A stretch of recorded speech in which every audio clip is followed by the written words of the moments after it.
Hello again, everybody. Welcome to Bayou Bets for Thursday, August the 18th. I'm Zach Ewing with Spencer the Guru and Jim Derry here on a lovely Thursday for you. Preseason NFL Week 2 starting tonight. Who is it? The Bears and the Seahawks. Yeah. Woo! Part of Daily Best Bets. High-powered battle out there in Seattle. But hey, it's preseason, and like you said, you hit a best bet. It pays just the same as the regular season. Saints play their second preseason game tomorrow night in Green Bay, where they've spent the whole week. It's Saints and Packers at 7 o'clock. We'll talk about that. It also just what a coincidence. Yeah, we didn't plan it this way, but it's NFC North week. And it's the Packers today. And so today is the Green Bay Packers. We'll also talk Bears and Lions. Vikings are coming tomorrow on bet.NOLA.com, and we'll finish up with our NFC North preview here on Bayou Bets on Monday. We're also going to talk a little CFP, some big college football news, with the Big Ten signing a $7 billion TV deal today. NBA schedule is out. We might take a look at some Pelicans odds, some baseball, even some PGA and WNBA playoffs in there. Lots going on in this mid-August, but we will start with the NFL. We'll also start by reminding you that we are powered by Caesars Sportsbook, and you too can get in on the action by going to NOLA.com/Caesars. That will automatically load our promo code, which is NOLA15. You get your first bet risk-free up to $1,500. And by the way, those promos are going to continue through football season. They might even get better. So if you've been holding out, I don't want to tell you not to do it today, but you might get some good promos as we get closer to football season as well. You might not. And you might not. That's right. That's right. It's gambling. Yeah, I don't know. We want to do PGA. We could start with the PGA. It's live. It's the only thing going on. If live. It makes Uncle Big Nick feel better, I mean, he is the owner of Regis Radio, which is the best place to take a leak, to give him a plug. So go ahead. Start with PGA. That's their tagline. Regis Radiator Service. It's the best place to take a leak. All right. Okay. Good deal. Well, here's your live odds for the BMW Championship. There you go. And those are not right. Keegan Bradley's number is not right on there. So that's what I get for doing this in a hurry. Keegan Bradley is 11-1. He's plus 1,100. So say minus 400. That's I'll fade that. He is in the lead, but not by that much. Rory McIlroy is halfway through his round. He's 4 under. He's chasing these guys: Justin Thomas, Keegan Bradley, Xander Schauffele, Adam Scott, Colin Morikawa, Shane Lowry, all ahead of him right now. But obviously, it's the playoffs, and so you see a stacked leaderboard, rightfully so. Scheffler, I wonder if anybody jumped on him after he had that bogey, because he was plus 1. He was probably around 2,800 or something like that, and 2,200. And I'd bet if I looked right now, he'd probably be less than that, because he. Yeah, that was 15 minutes ago. Okay, so he birdied 3 holes in a row, so he's at minus 2. Yeah, good. Sometimes it can be a good idea. I'll tell you, if you want a real long shot, Tony Finau shot like 6 over today. Yeah, no thanks. You can get him to finish in the top 10 like 20-1. It has happened before where these guys, there's no cut. So, it's not like he's going to be gone on the weekend. So he could finish plus 20. That'd be awesome. He could. Yeah, Nick says 100 on Finau wins 150,000. Go right ahead, Uncle Big Nick. I don't think he's going to win it. He's got a better chance than winning that parlay he's got. I had unders, 16 unders. We need some unders tonight in Seattle. Trav says, who dat? Let's talk some Saints and some Packers. Lots of stories around the NFL today, too. Spencer and I were talking just before we came on air about Deshaun Watson. 11-game suspension is where they've settled on Deshaun Watson. The Cleveland Browns futures are finally up. I think they're still actually favored to miss the playoffs. It's like minus 170 to miss the playoffs, plus 145 to make it. Which listen, he's going to miss more than half the season. They're going to be playing with Jacoby Brissett at quarterback. So I don't know. Can Deshaun Watson, if they could go 5-6 without him, could he lift him into the playoffs? I don't know. Is he that good? One of the things Adam Chernoff was talking about is this schedule is built towards the Browns being able to make some noise, and they certainly have enough without Deshaun Watson to be a good football team. So now I think you may actually get value on the Browns. We were talking about before, their numbers were kind of silly. They took their over-under win total off the board. I don't know if that's on the board or not now, but it is. It's 8.5. Yep. Okay, so I would certainly bet that over. I think it's what is it? What is the juice? Let's see. I had it up a second ago. And I know we're on live TV, but so scroll down and find it here. Okay, it's the over is actually plus 130 on that, Jim. Great value on that. Yeah. Wonderful value on that. I think there's an excellent chance the Browns still have a winning season. I'm not a huge Jacoby Brissett fan, but I think he's serviceable. And again, and Spencer can talk about their skill position players, but you talk about Nick Chubb, Kareem Hunt, and I mean their third string running back could start for some teams, Dearness Jackson, and you go and they have decent receivers and they have enough weapons and they have a great defense. So I think this is an over 8.5 team, even without Deshaun Watson. Like I said before, the thing that scared me before is the same thing that scares me now, although it's settled, and will the circus surrounding all this become a distraction? It probably won't for the first 8 or 9 weeks because we know he's gone through the first 11 games. So they probably won't talk about it and they probably won't think about it. But as it gets closer, maybe it'll become a distraction. But the Browns have an easy enough schedule in the beginning where they could make some noise and start out like 5-1. Spencer, your thoughts on that? Yeah, I don't see him starting off that hot. Even with the easy schedule, because with Brissett, I feel like the offense is going to be extremely limited, and the receiving core outside of Amari Cooper doesn't really have anybody that's real threatening. So yeah, if they could tread water by the time Watson comes back, they could maybe have a shot because of their defense. Their defense is legit in their running game. That's what's going to keep them afloat. But I still, with Watson just coming back, I don't really trust him to be his old self down the stretch. So I feel like that's going to ultimately cost them the playoffs. If somebody wants to give me 2.5 to 1, I'll bet right now the Browns are 4-0. Wow. Oh, come on. 4-0. You want to bet me 2.5 to 1 right here on the air? Okay, yeah. At Carolina. No way they go 4-0. At Carolina, the Jets, Pittsburgh, and at Atlanta. It's an easy schedule. I'll bet they drop one, but at 2.5 to 1. All right, so we have a bet. I will say this: the Browns were decent last year. They weren't good, but they were decent with a broken Baker Mayfield who was injured and clearly had lost his confidence. They also started Case Keenum, I think, 2 or 3 times. They started Nick Mullins in one game and won that game. This is a team built on running game and defense. I will say Spencer touched on something that concerns me too, and that is Deshaun Watson comes back in Week 13 against the Texans. The guy hasn't played since 2020. So, do we think that's a coincidence, by the way, that he got 11 games instead of 12, and he comes back at Houston? What a coincidence! My only thing is, why would the NFL have done that intentionally? They don't want this to become a sideshow. But it's already a sideshow. It's going to be a sideshow when he comes back in 14, 11, or 13, or 12. But anyway, back against Houston. I just don't know that you can count on the guy to say, "Oh, they're going to go 4-1 with Deshaun Watson." He's going to like his what is it? 3rd game back is against the Saints and that defense, and he's just going to run up and down the field against the Saints. Like I don't. That seems a little. He's gonna get in a shootout with Joe Burrow and keep up with the Bengals. Like some of these games that they've got to play are not easy down the stretch. So I don't think you can count on Deshaun Watson lifting them from 6-5 to 10-7 and making the playoffs or whatever it might be. But it is interesting, and that is a good segue into the Saints because they do play on Christmas Eve. Let's see. Kay Moliere 504. What's up? We're talking about a lot of stuff today. Stay tuned. James checking in from Chicago, not too far from Green Bay, where the Saints are playing tomorrow night. Today's a day off for the Saints and Packers. They've had joint practices all week.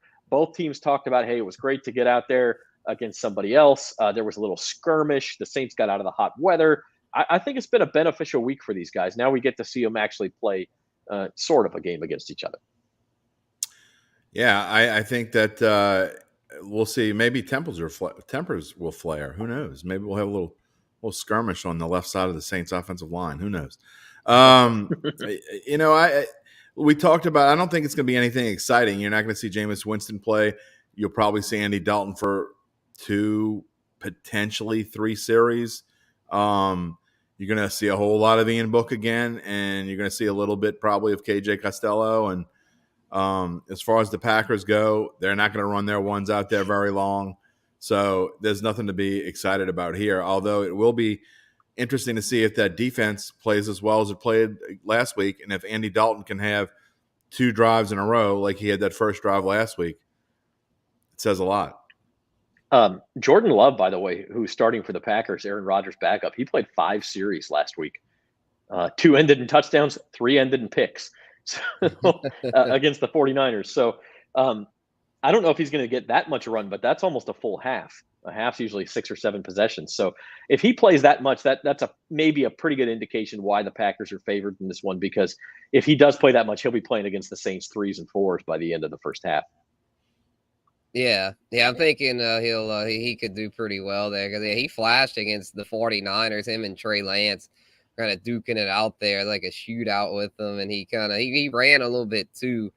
So yeah, I definitely think he'll put up some numbers there. They've got those young weapons here and there. The Romeo Dobbs kid is looking good. So I'm thinking but I think the Saints defense could give him some trouble. So I'm thinking it's tough for me to say as far as what direction to lean here, because I feel like it could end up Green Bay easily if Love goes off, or if he throws a bunch of picks, it could be the Saints easily. So I'd probably have to go with Green Bay though, because I just don't trust Ian Book at all.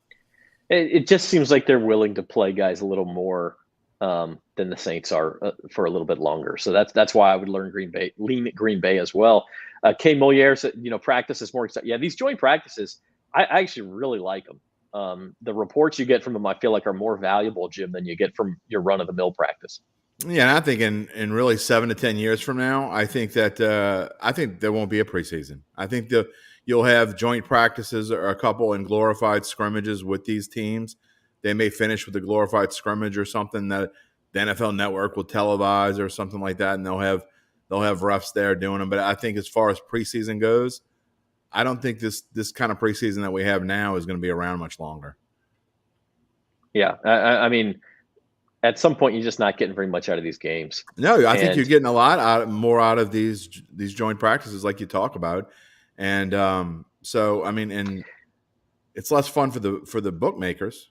Well, that's what I was going to say. Is ironically, the thing that may keep the preseason going is what we're talking about right here. That it gives 3 more weeks of people to gamble on things in August. Although the season will probably go to 18 regular season games, and so that's even better. But yeah, Uncle Big Nick's right. They practice 3 or 4 days together. They start fighting. Hell, the Saints have fights amongst themselves in Metairie all the time. Shout out Trevor Penning. You get another team in there, and of course it's going to happen. I mean, 50% of the buffets that Nick and I go to end in a fight. So I mean, we're fighting over who's getting the last chicken away. By the way, Uncle Big Nick, go punts. We want lots of punts this weekend in all 16 games, all 16 unders, baby. Punts. Turnovers on 4th down, just across midfield, that sort of thing. We need lots and lots of that, lots of runs. Go clock. Okay, we're talking NFC North. Didn't plan it this way. Maybe Jim planned it this way, but I'm not smart enough to plan it this way. The Saints are playing the Packers this week. We're talking NFC North. We do this alphabetically, but it kind of also works in reverse order of how good these teams are, because the Chicago Bears are going to be bad, really bad. I mean, don't play anything on this board. There is zero value. You can't bet the under because it's minus 190. You can't bet not to make the playoffs at minus 475. There's no value in any over. There's no value in – you cannot touch this team with a stick in any way, shape, or form. But they're going to be bad. And I think they're like a 4 or 5 win team. So it's not worth the minus 190 to play it. No, but there are 6s out there. If you shop around different sports books, you could find a 6 for more like minus 130. If you really think they're going to be bad, maybe that's and then worst you're playing is probably a push. But I mean, their schedule is brutal to start. They say San Francisco and at Green Bay right off the bat. I mean, that's 0-2 if I ever saw 0-2. It might be down to their second string offensive line by then. And you know what? Houston is no gimme in week 3. Maybe the Texans are going to win 3 or 4 games. Why not the Bears? The Bears are going to be really bad. All right, we have a definitely not tongue-in-cheek betting question for Jim. Oh boy. if he I assume you mean if you win the 3rd under, do you hedge with the next 13? Jim is a hedging fool. No. if you come down to the last 2 games or something like that, or 2 or 3 games, and you hedge, sure, but not for 13 games. No, I just hope we at least get through I'm a tomorrow. hedging. You're a hedging fool too, buddy. If we can get through tonight and the 4 or 5 games tomorrow with all unders, this is going to get real interesting. I don't know how likely that is either, but I've already told him that if he wins that money, he has to be the sponsor, and we're gonna lose Caesar's Sportsbook, and it's gonna be Bayou Bets sponsored by Uncle Big Nick. I'm just saying. Oh, hold on there. Hold on. We like Caesars. Hold on there. All right. We love him. Yeah. But Uncle Big Nick's but yeah, he is taking us to the World Series. Bet.NOLA.com trip to the World Series. That's for sure. Moving on in the NFC North, Detroit Lions next. This is kind of, I mean, I know they're on Hard Knocks and all that on HBO, and so a lot of people get to see their practice. They're kind of a sneaky team. Like a lot of people say, if you want a team that's going to be better than people think, it's, nudge, nudge, it's the Lions. The weird thing here is the Super Bowl, NFC North odds are all better than the Bears. But then you look at the bottom here, their win total is lower, although it's juiced to the over, and the odds to make the playoffs are lower. Yeah, it's weird. And I love the Lions this year, and Adam disagrees with me. So there you go. And I'll tell you, who else disagrees with me is the networks. I know the Lions don't get on primetime a lot, but how about this? They aren't on primetime a single time all season. You know how hard that is to do these days? I mean, their only Thursday game is their traditional morning Thanksgiving game. And then they have a Saturday game on Christmas Eve, like most of the rest of the league, in the day again at Carolina that no one will watch. I mean, the networks certainly don't think the Lions are going to be any good, but and Spencer and I kind of talked about this as well. Neither one of us like Jared Goff. There's no ifs, ands, or buts. But the rest of this team, they have one of the best offensive lines in the league. They have a really good backfield. They have good wide receivers, not great. Their defense is suspect, but I mean, you talk about their skill players. If Jared Goff can just be an average or maybe slightly below average, and with this schedule, there are no like long stretches where they got to play back-to-back really tough games. The Lions can win 7 or 8 games. I really think that.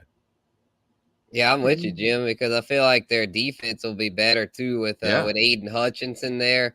I feel like he's going to really bring some heart and of course his talent. I mean, he's an elite talent, great edge rusher out of Michigan. So I'm thinking that they'll definitely be improved. I mean, they are the Lions though, so it's hard to bet a whole lot on them. But I definitely see the foundation being laid out. They're doing it the right way. They're building through the draft. They did the hard thing and traded away Matthew Stafford, but I think in the long run that was the right call because you see them they're stockpiling these great prospects: Penei Sewell, Aiden Hutchinson, Jamison Williams, and they're I don't think they'll quite make the playoffs this year, but I think they'll be better. And then by 2023, they could be a real threat. And Zach, Adam points out, if they missed our video, go back and watch him. Adam is fantastic, but we did a video on each team so far and will for the rest of our previews. But one thing he talks about with the Lions is he doesn't think there's a ton of value on the numbers, the over on the win total, but he says the look-ahead lines, go bet the Lions overs because there's going to be – all those overs are going to change as they go through the season. They're going to be in a lot of shootouts. The Lions are going to score a lot of points, and their opposition is going to probably score a lot of points. Value to be had on look-ahead overs right now involving the Detroit Lions. Kyle says Lions are his surprise team. He likes what they got. Jamison Williams from Alabama. Another question from Kyle here. He said, used to say Jimmy Johnson developed the thought process. Most teams wanted to play their starters in the third game. I assume that's of the preseason. And says, is there a time now we'll see the starters play together? I think it's changed. I mean, it's the trend you were talking about, Jim. No, a lot of teams don't care about that. If they do, it's still the third game. Yep. And that's because instead of that fourth preseason game, you now just get a week off. And so there's plenty of time for anybody who gets banged up or whatever to be healthy for the season. And so it's still that third game. You'll see more Saints starters, I think, play next Friday night in the Dome against the Chargers. I still don't think it'll be the full offense, the full first team though. If it is, it'll only be for a series. if I had to bet, I'd say Jameis Winston doesn't play. If I had to bet, I'd say Michael Thomas maybe just gets in there for a series just to suit up and the crowd can go crazy. What little crowd there's going to be. But for the most part, it's going to be a one and done kind of thing for starters next week. They don't care anymore. I mean, we've seen the trend every year. Starters play less and less, even in the third preseason game. But that being said, I do think they will treat this last preseason game like they would treat a normal third preseason game, again, because they have that week off. The fourth preseason game, they don't they don't play anybody anyway. They haven't for a while now. And so, the only people that are missing out is the people who are in the bubble, the players who are in the bubble. They're going to miss another chance to make a team. So maybe. And honestly, if you're number 53 on the roster, I'm not sure how much more one game is going to help anyway against other backups. Preseason for the Saints continues tomorrow against the Packers. That was our team to preview on bet.nola.com today. Jim had his video with Adam Chernoff this morning and a pick on the win total. Spencer just came up an hour ago. You had your fantasy preview. The Packers, I know we kind of laughed at them and looked at Super Bowl odds and said, you can't bet the Packers 11-1.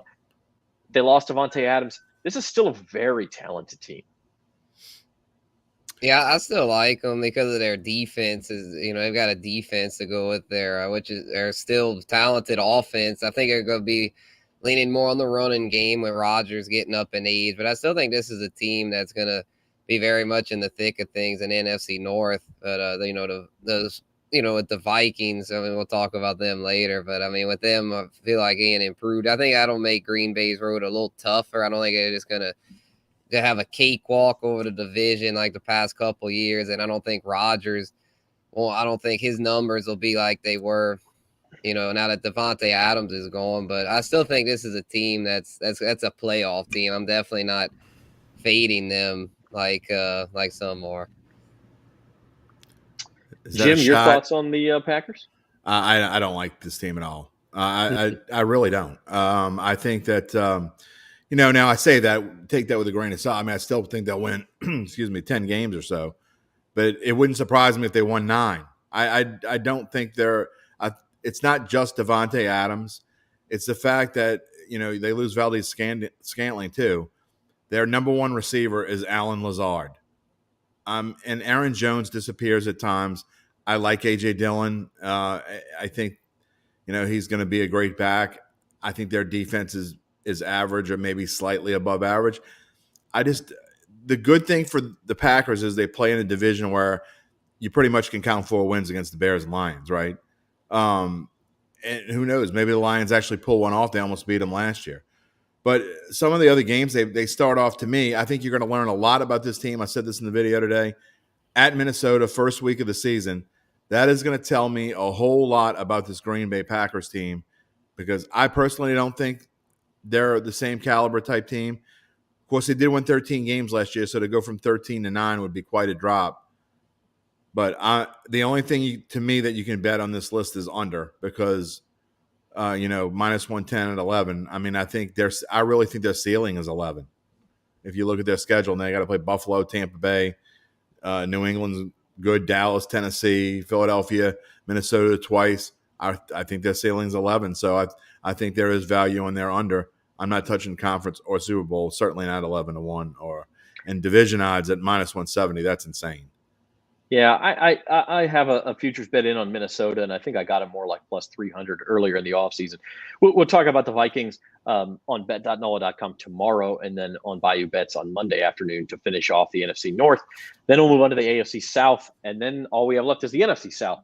I got to say, I kind of come down halfway in between you guys, because the Packers have had great regular seasons the last few years.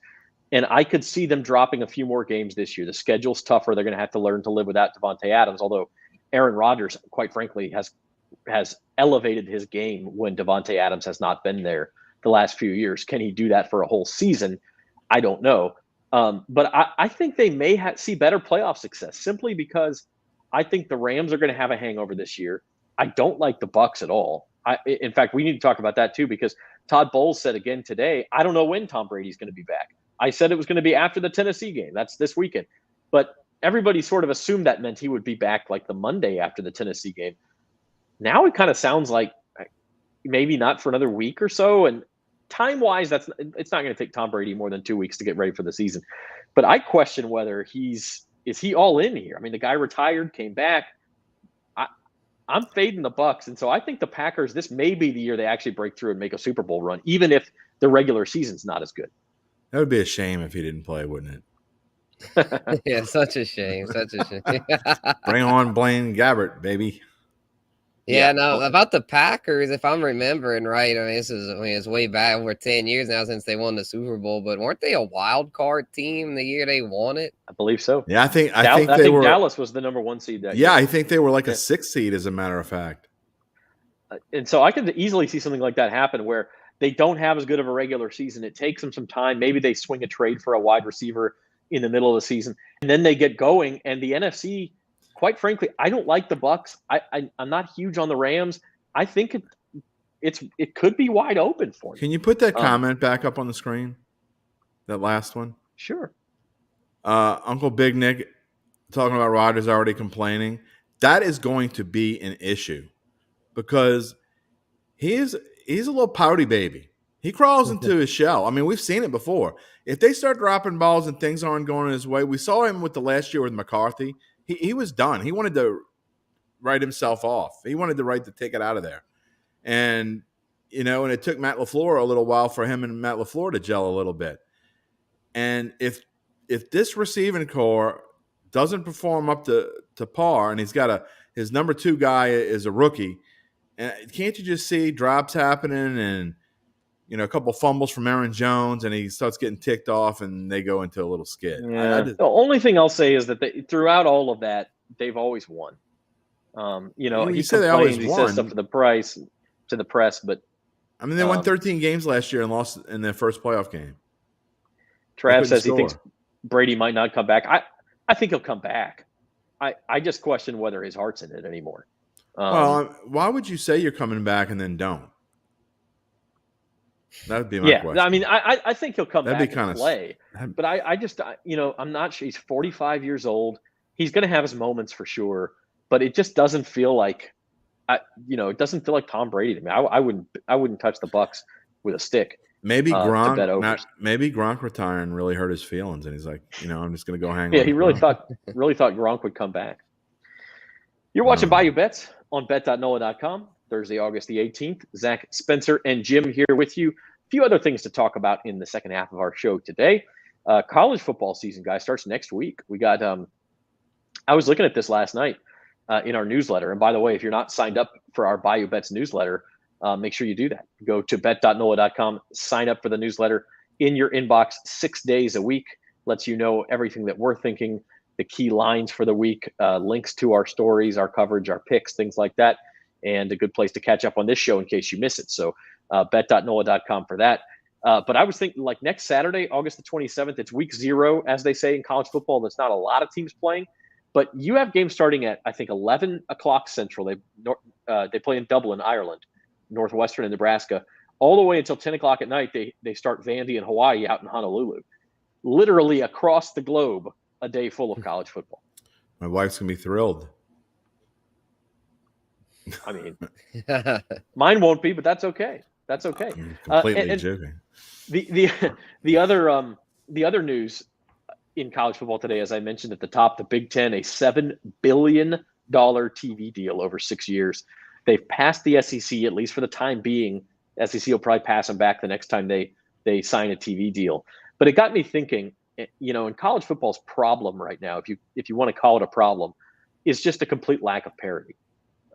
Like either Clemson or an SEC or a Big Ten team has won every single national championship, I think since Florida State won it, 10, 11 years ago with Jameis Winston.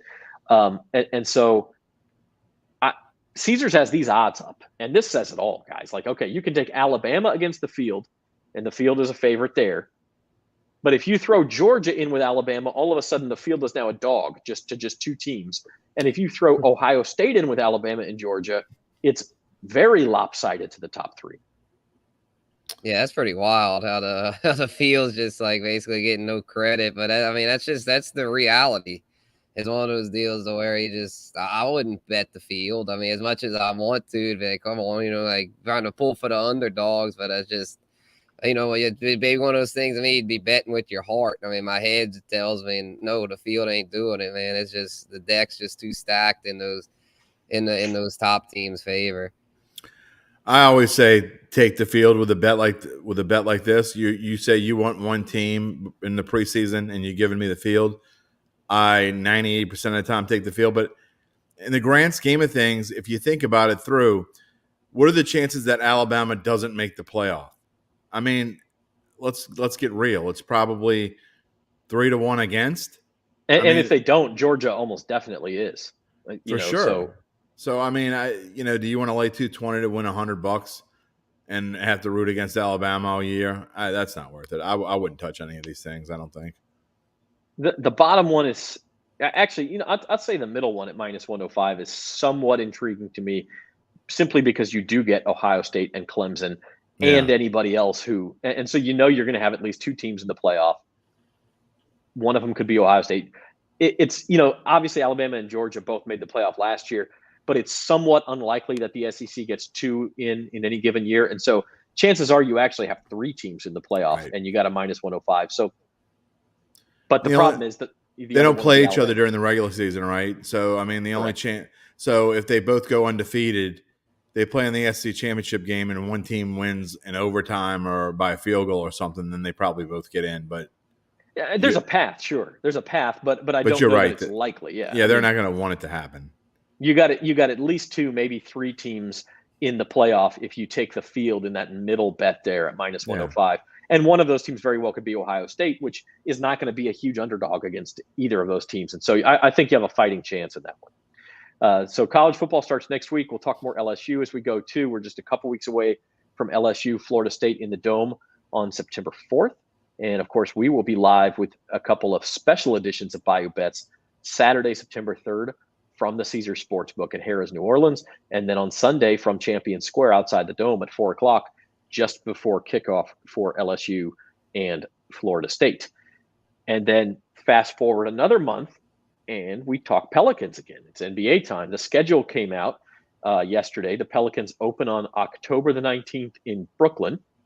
Who the hell knows which team Kevin Durant will be playing for, if either. But they are going to open in Brooklyn. Wouldn't that be something if the Pels swing a trade for Durant and then they open against the Nets? Talk about your storylines. Hey, maybe they're like the NFL. Maybe they know something we don't, and they're trying for this huge storyline. Who knows? Maybe so. But anyway, it's interesting. The Pelicans obviously are not the underdog they have been in years past.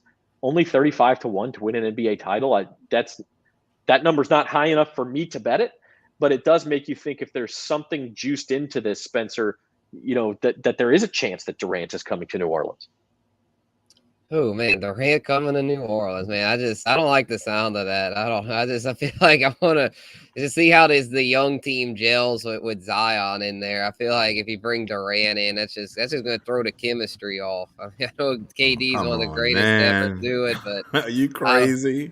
I don't want it. I don't want it. I don't want KD, man. I feel like I like what they're building, and let's keep the focus on Zion. That's Zion. I understand. I understand the loyalty. I understand the urge to kind of keep it together and see, and build it from within. If you have a chance to get a top 5 player in the NBA, maybe a top 10 player in NBA history, while he's still in his prime for a couple of years, and pair him with Zion, I think you got to do it. You find a way to make it work. I don't know that it's going to happen. I don't know if it's likely, but if you have a chance to make it work, even if it means giving up Brandon Ingram, this is one of those things where, listen, man, flags fly forever. Oh, no, you don't give up Brandon Ingram. I'm on Spencer's side with that one. If you got to give Brandon Ingram, the answer is no then. I think that's what it would take. Then no. I do think that's what it would take. Yeah, that's what the scenarios are saying. And, I just feel like Brandon Ingram still got room for growth, where I feel like Durant's – his career is, steadily declining. Yeah, he's still at an elite level, but he's been very injury-prone, and his attitude recently has just not been very – very ideal with the way he's already wanting out. He signed a big contract with Brooklyn, and it just seems like unless everything's going his way, it's gonna pout. So I don't. Yeah, there's no way I would do that. It would be a gamble for sure, but I don't think you're getting him without giving up Ingram. So, and I understand, listen, it's hard to do that. I like Brandon Ingram as much as the next guy, but the hope is that Brandon Ingram becomes 80% of what Kevin Durant is. If you can get the actual Kevin Durant, to me, that's a risk worth taking. But if you were on the precipice of a championship, I'd say maybe, but they're not there yet. But you are with 100%. Kevin. If you get Kevin Durant, you are on the precipice of a championship. You always are with Kevin Durant. That's what I'm saying. Add him with the defense that they've got, Zion on the inside. I'm with Spencer on this one. All right. Well, we'll see. I don't think it's likely to happen anyway, but we shall see. Chime in the comments. Let us know if you think it's a good idea, Pelicans to sign Kevin or to trade for Kevin Durant, if it means giving up Brandon Ingram plus some draft picks probably. Would you be willing to do that? The draft picks don't concern me at all because I don't think the Pelicans don't have a lot of room to improve this roster unless you're bringing in a superstar anyway. So the draft picks don't concern me nearly as much. It'd be Ingram. In the meantime, we'll talk some baseball. Things are changing every day, of course. About 45 games or so left to play now. In the National League, it's actually shaping up to be a pretty clean-cut playoff picture right now. You have the three teams at the top. Dodgers, Mets, Braves are going to make it. Cardinals, Padres, Phillies are now very heavy favorites to be the other three teams. Brewers still have a chance both in the Central Division and to win the wild card, but they're really the only team at this point that could keep one of those three teams out, Spencer. Right. Yeah, and I don't really see them making a big push because they didn't. The trade deadline didn't really go in their favor, and they just don't really have the lineup. I mean, yeah, they've got the big dog starting pitchers with Burns and Woodruff, but outside of that, though, they don't really impress me because I mean, all these other teams. I mean, the Phillies have a nice rotation with Nola and Wheeler. The Padres have a nice rotation with Musgrove and Snell and Yu Darvish. I mean, they probably got a little more questions than the Phillies and Brewers with their pitching, but their lineup with Soto and Machado should be good enough to get them in. And then my Cardinals, I feel, are playing good enough ball right now to get in. Say, I don't see a spot for Milwaukee. That's a shame. Jim and the Brewers, man. Poor Brewers. Brewers, Astros, and Yankees could all fall into the Atlantic Ocean, and I wouldn't. I mean, not the players, just the team. Like if you take the I feel the same way about the Angels, Astros, and Yankees. So I enjoyed this week's series in Anaheim. The Mariners swept the Angels despite Shohei Ohtani's best efforts, which is usually the case for the Angels. AL playoff picture, Jim, a lot choppier here. It's very Astros and Yankees are the only two teams guaranteed to make it.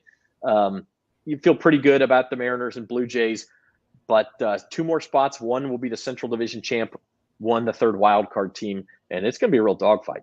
You enjoyed the Mariners game more than the one you saw in person a couple weeks ago? Just a bit. Okay, just making sure. I think was it 6-0? Something like 11-1, man. Oh, okay. I was just maybe I turned it off when it was 6-0. I did see. I did go to Miami and see Julio's first career home run though. So that there you go. Yeah. That does. I still like the Rays. I think Tampa Bay is.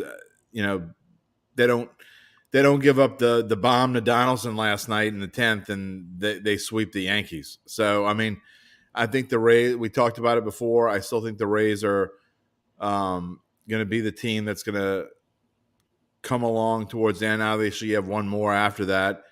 And I don't know why, but I kind of like the Twins. I know they haven't played all that well lately, but there's something about them that I think they can make a little run as well. So that's something to watch out for sure. And that's changes every single day. So yeah, I do want to point one more thing out. Yeah, we looked at where the Rays were just a few weeks ago. The Rays were plus like 150 or 160, I think, a few weeks ago. And by the way, they came within a whisker of sweeping a 4-game series in the Bronx. That's what I'm saying. Night. If Donaldson doesn't hit the bomb, that was the game of the night. So yeah, it was crazy, and the Rays looked like they may be headed for the playoffs again. Yeah, I do want to mention this, and I know we don't talk a lot about the WNBA. The playoffs started last night. I see some real value here, and the team I see value in is the Connecticut Sun, and I actually got them at plus 430 yesterday before the playoffs started, and Chicago, which is the defending champion, actually lost their first game, and the first round is just best of 3, so a game 1 loss is a big deal. And so Connecticut's already, without even playing a game, gone from 430 to 300. I mean, Las Vegas is the favorite. Connecticut had the best point differential in the league. They dominated weaker competition, which is a stat I love to look at. Now, they did not perform well against Las Vegas or Chicago, the top two teams, but I do think they have a path, and at plus 300, I'm in on Connecticut. I got to root for the Aces. When we were coming back from the draft and I was in the airport, the Aces were coming. I think they were coming into town, and a couple of them came up and just started talking to me. It was kind of cool. Oh, that was cool. Yeah, so now I'm an Aces fan, so I'm rooting for them. Hey, Asia Wilson, former player of the year at South Carolina, she's their star. Yeah. So an SEC connection there as well. Uncle Big Nick missed tonight's game. Imagine what that payout could have been, man. One more under. It's probably been $5 million, probably. No, it's okay, Uncle Big Nick. Tonight's gonna be the only one that goes over. You're good. Yeah. Well, tonight, you know what you do, Uncle Big Nick? You hedge. You bet $1.2 million on the under, and if you win, you're riding free. Somehow, I don't think that's the definition of hedge, but wedge. You wedge. I don't have time to update the odds for the BMW, but Rory just had back-to-back birdies. He's at 6 under with 4 holes left to play. Minus 600 now. And so he is the heavy favorite now. I mean, not heavy favorite, joking. but he's plus 320, and Justin Thomas plus 650. Scotty, by the way, as you mentioned, Jim, is on a rampage. And he has birdied 4 of the last 5. Is that right? 8, 3 of the last 4. Excuse me. But he's at 3 under and is now plus 1,100. So if you grabbed him, at plus 3,000 a couple of hours ago, you're in good shape. So he's actually the third favorite right now behind Rory and Justin Thomas. I was too busy working. I missed it. Yeah. We don't actually work. We just kind of talk betting, but. No, that's not true. Have you seen these videos and these previews? So, hey, keep it locked to bet.nola.com all weekend long. We'll finish up NFC North previews tomorrow with the Minnesota Vikings. Spencer will have his NASCAR glance. We'll keep doing fantasy football stuff. What else we got going on? Next week, Datitude came out this morning, Cat Terrell. And, of course, we'll be tracking Saints, Packers, and the NFL preseason all week, too. It was a really cool conversation with Kat this morning. We actually recorded it late yesterday afternoon, but I hadn't seen her in a bit. I saw her briefly when I covered the Dallas game last year, and one at a time, but just briefly. But we got a chance to reminisce the first 3 or 4 minutes of the show. It's kind of cool, kind of interesting too. Before she gets in, and she had some really good insight on Jameis and more insight on Dennis Allen as well. So worth listening to. Came out today because I'm going to be out of the realm of a computer tomorrow. And then also next week, I will finish up college football previews, the 2 conferences I haven't got to are the Big Ten and the SEC. So they're coming up next week. And then it's college football time. And then after that, it's NFL time. So we are there. We made it. It's all downhill from here, babe. You can see the light. We haven't made it yet. I could see the light. Well, that's true. Okay. And not the ring light in my eyes either. We got preseason football for 2 more weeks, and then we have college football starting, and then we're rolling. We are rolling.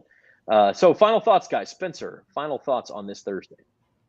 All right. Yeah, I'll be interested to see how this week in preseason goes and see it'll be even more data to see who's going to get cut and who's going to make the team for all these different teams, because doing these deep fantasy leagues that I do, it's crazy to think some players I might draft could get cut.